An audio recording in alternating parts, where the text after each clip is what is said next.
All right, so from the steps, we're going to create a working drawing. So this might be a drawing that would be used in manufacture.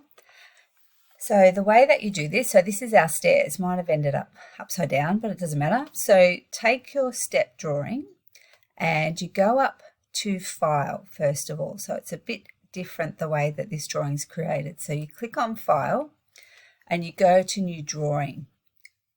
Come across and you're looking at From Design because we're going to get our drawing from this design. So we click onto there.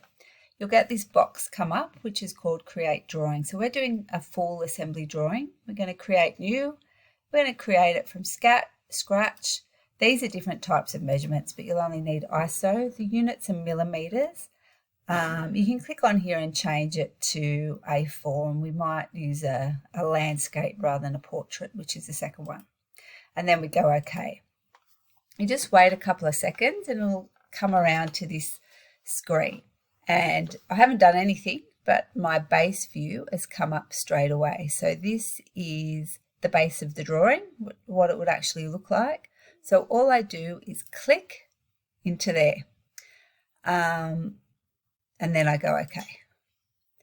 You've got this here. If you wanted to, you could leave that there.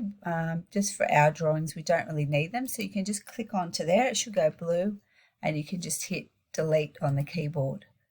Now from here, you want to project a view. So if you come over, so I've got that selected, we come up to here and we hit this second box, which is a projected view. So what that's going to do, as soon as I start moving it, you can see that it's projecting different views. So this is the end view of our stairs, which we might just put there.